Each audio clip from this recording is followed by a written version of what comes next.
Hi everyone! So ayan guys, nakabakasyon pa pala ako ngayon. Tuloy-tuloy na bakasyon kasi lipat na ako sa bagong company ko. So mag-aantay na naman ako ng work permit. So yan po yung problema po dito kasi antayin mo talaga yan siya ma-release kasi ililipat ka ng company. So laban lang tayo para mawala na rin ako sa agency ko kasi parang hindi siya masaya. So pag nag-abroad ka pala sa Croatia is iba-iba po yung madadatnan mong trabaho.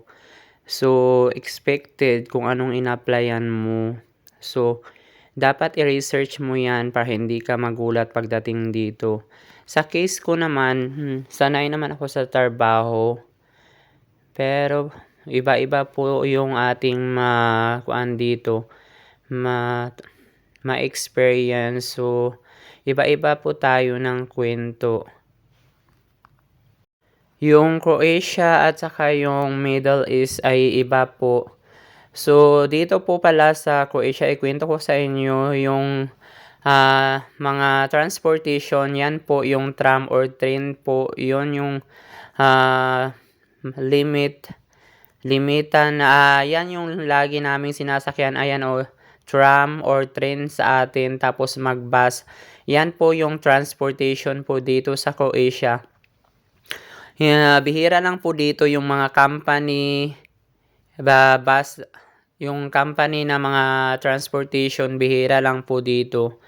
So more on tram po ayan or train, tapos bus po yung transportation dito, or more on lakad. Pero at least okay na yun, at least ma-exercise mo yung sarili mo. Okay na rin sa akin kahit maglakad ng 15 minutes, at least ma-exercise mo yung sarili mo. Tapos wala po dito masyadong door to door na yung parang bus, wala po. More on lakad po dito sa bansang Croatia. So yung bansang Croatia po pala hindi po siya mahigpit. So open po sa lahat siya. May baboy po dito, mga Katolik po yung mga tao dito. Unti lang po yung non-Catholic po dito. Yung klima po naman dito ay kuan po naman, okay naman siya. May summer, tapos may spring, may autumn, tapos may winter. So yung ayaw ko lang dito is yung winter po. Yung yung taglamig, sa simula lang po siya masaya, pero pag nagtagal na, parang hindi na ako lalabas sa lamig, yung parang ganun. Yung mga ice sa simula lang yan siya kuan yung masaya, pero pag nagtagal na siya hindi na, kasi parang bagyo yan dito na kuan yung winter. Parang ayaw ko nang lumabas, doon na lang ako sa bahay kasi ang lamig nga. Antayin. Yung gusto ko dito is summer, parang Pilipinas lang siya yung klima dito pag summer. So ayan, pumunta pala kami nito ng Main Square para bumili kami ng chicken feet. So may chicken feet po pala dito sa bansang Croatia. Pupunta kami doon sa market nila. So dito po yun, nilakad lang namin sa accommodation namin. So yung accommodation namin is malapit lang po sa pinaka city po. Nasa tabi lang po ng Sheraton Hotel yung accommodation namin.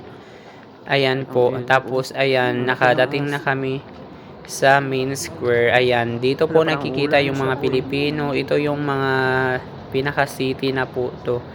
Itong may kabayo dito. Tapos dalawa po yung may kabayo dito, yung Glabny Kolodner sa Glabny. Tapos ayan po. Inaayos pa kasi dyan, di ba? Yung building na yan, yung sa ipapakita ko sa inyo ngayon, is dyan kami nag-accommodation. Ayan po yung building, yung ginagawa pa po. Doon yung accommodation namin, which is sa likod lang po.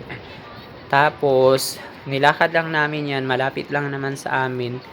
Tapos doon kami bumili ng chicken feet dito kasi may merkado dito. May mga gulayan din dito, pero dapat agahan mo yung punta mo dito kasi naubos po yung mga chicken feet. Kung gusto mong chicken feet, kumpleto naman po dito, pero yung isda parang bihira lang dito sa Croatia. Yan yung Pilipino yan, pinakakuan dito, yung mga isda is mahal po sa Croatia. Dumaan ka dun sa video nila. Mahal din yung manok at baka, yung mura is sa baboy po dito. More on pork sila. Magsawa ka dito hanggang mag-high blood ka. Charis. So, depende na yan sa'yo kasi buhay mo yan. Ikaw na yung magdesisyon kung gusto mo araw-arawin. Pero, kung gusto mong i-love yung sarili mo, char. Huwag kang kumain ng matataba masyado. Baka ma-delete ka sa mundo. Charis. So, dapat mo rin yung i-balance kasi syempre, health is wealth po tayo. Wala man silang So, sa lahat po ng OFW, ingat po kayong lahat sa ang sulok ng mundo. So, ayan po yung pinaka-city. Tapos, ito po pala yung mga, marami po palang mga kuan dito, no, mga kalapati na pinapakain ng mga local. So, marami pa yan siya. Tapos, may mga aso, ang cute-cute. Ayan po. Tapos, dito na po tayo sa main square. Ito na po, malapit na po tayo sa market po nila. Ayan po. Actually, masama yung pakiramdam po kasi nga ho, gawa ho ng pabago-bago po ng klima. Kasi patapos na po dito yung winter, parang pa-spring na siya. Tapos, yung parang ang lamig pa niya. Dito po banda yung market pala, dyan sa loob. Yan, makikita mo yung mga bulaklak dyan. Straighten mo lang yan dyan, papunta doon sa unahan. Tapos, pupunta na tayo sa market nila. So, yung market po pala nila dito, ayan po, ito po yung market. Parang merkado sa atin. Oo, meron lang pala dyan. May isang store yung lang market doon. Nila, ito yung makikita mo sa loob. Dito lang ata yun. Or sa marami kabila. silang mga tinda din. May mga baka, chicken. Basta kompleto na po dito. Pero kung gusto mo makabili ng mga like chicken feet na gusto mo is agahan mo kasi naubos lang po siya. Limited lang po. So, dito po pala kami namimili kasi mura lang din. Tapos meron din sila dito mga vegetable area. Tapos may mga basta mga karne, vegetable, kompleto na po. May mga itlog po doon sa kabila. Ito yung mga kuan nila. Gulayan. Meron din gulayan sa taas. Tapos nilibot namin to, hinanap namin yung chicken feet. So nakita namin, ayan po. Makikita nyo yan sa video kung anong pangalan ng store kasi parang hirap bigkasin. 9.93 euro lang po siya. Ayan po Besta yung pangalan ng aywan ko ano yung Pedra Basta Pestak yung pangalan. So ayan. Tapos umuwi na kami. Ito po pala yung kuan dito.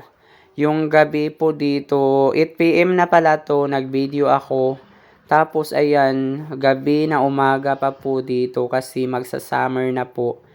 So, yung pag sa Pilipinas ka, ahead tayo ng 6 hours sa Croatia. 6 hours po ang una natin sa Pilipinas. Ang una ng Pilipinas sa Croatia. So, ito po yung mga apartments, yung malapit sa aming accommodation. Ayan po yung mga bahay dito. Walang yero dito sa bahay. Ito po pala yung pinapakita ko sa inyo. Ayan po yung ginagawang simbahan. So, malapit lang kami sa main square po. So, may shortcut pala dyan papuntang main square. Ayan yung pinakita ko sa inyo. Ingat ang lahat. God bless you. Hanggang sa muli sa aking vlog. Ingat.